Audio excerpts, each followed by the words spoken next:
لیکن جو صورت مسئلہ ہے اس مسئلے کے اندر عورت تو گناہ گار ہے، کیونکہ عورت کو تو پتہ میں نے جھوٹے گواہ پیش کیے ہیں، عورت گناہ گار ہے، ظاہری بات ہے عورت کو پتہ ہے، لیکن مرد اب مجبور ہے، قاضی نے فیصلہ کر دیا، اب مرد کو کوئی گناہ نہیں ہے، عورت کو تو گناہ ملے گا۔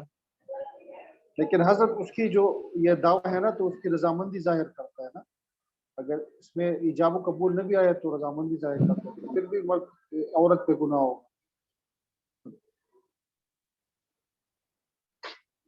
عورت کا قصور نہ ہو کیسے؟ نہیں حضرت قصور کی بات نہیں کر رہا ہوں، مطلب اگر عورت جھوٹا دعویٰ کر رہی ہے لیکن وہ تو مطلب ہاں ایک جی، قسم کی رضامند بھی ہے نا، اس کی رضا بھی اس میں شامل ہے نا، جی ایسے مرضی کس کی رضامندی ہے؟ مرضی عورت اس میں کی۔ شامل ہے نا، نہیں عورت کی مرضی تو شامل ہے نا، وہ چاہ رہی ہے کہ اس کے ساتھ اس کی شادی ہو یا نکاح ہو نا۔ ہاں جی، ہاں جی، شامل۔ اور گواہ بھی وہ ہاں خود بنا ہاں جی، رہی ہے بالکل۔ اپنے نکاح کے۔ گواہ بھی خود بنا اب رہی ہے اپنے نکاح مرد کا مرد نہیں نہ چاہتا، مرد تو نہیں چاہتا اس عورت سے شادی کرنا، اگر تو دونوں کی رضامندی ہوگی پھر قاضی کے پاس جانے کی کیا ضرورت ہے، پھر تو مولوی کے پاس چلے جائے، نکاح کروا لے۔ عورت کی تو رضامندی ہے لیکن مرد کی رضامندی تو نہیں ہے، مرد تو اس سے نکاح کرنا نہیں چاہتا۔ یہ تو بڑا خطرناک کام ہے۔ قاضی کے سامنے مرد کو جھکنا پڑتا ہے قاضی کے حکم کے ساتھ، یہ بات ہے۔ ہاں جی بالکل، یہ بات ہے، قاضی کے حکم کے سامنے مرد کو جھکنا پڑے گا۔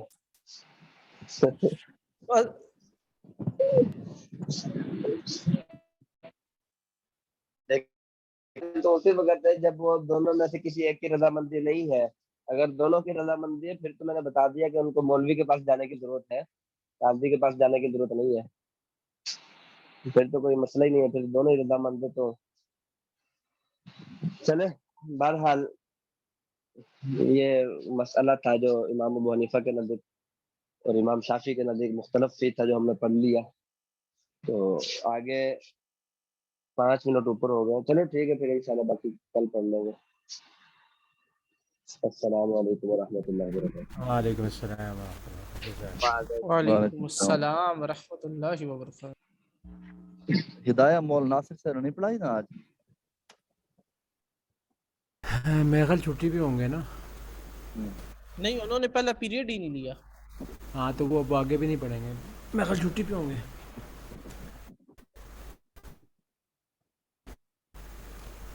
اب تو اس کا تھا یہ کوئی دہرا دے گا ذرا آج کا سبق تھوڑا سا، یہ 1-2 باتیں جو اس میں مختصر۔ ایسا بھائی آپ کریں گے ذرا؟ میں لیٹ آیا تھا، یہ سنا ہی نہیں صحیح، کوئی اور کر دے تو۔ اچھا ایک تو یہ ہے نا کہ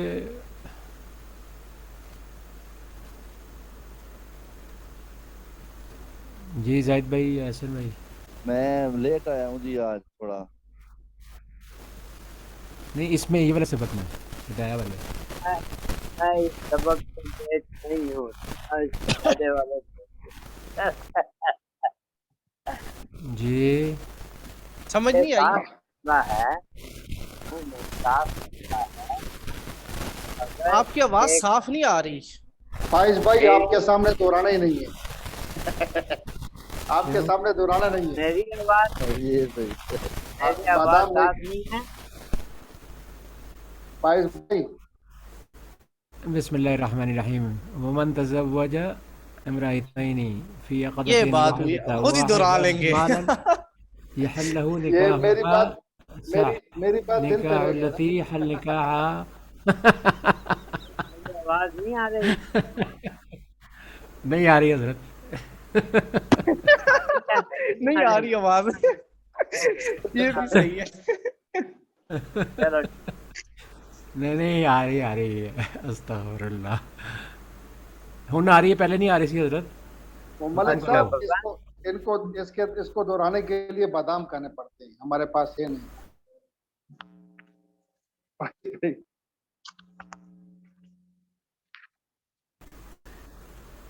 اصل میں مولانا کے اوپر پریشر ہے نا ابھی، وہ کہ کورس ختم کرنا ہے، تو وہ وضاحت نہیں ہو پاتی، وہ آگے کے جائی جاتے ہیں، تو میرا ہم ویسے میں اپنی اس لیے نا میں نے آپ کو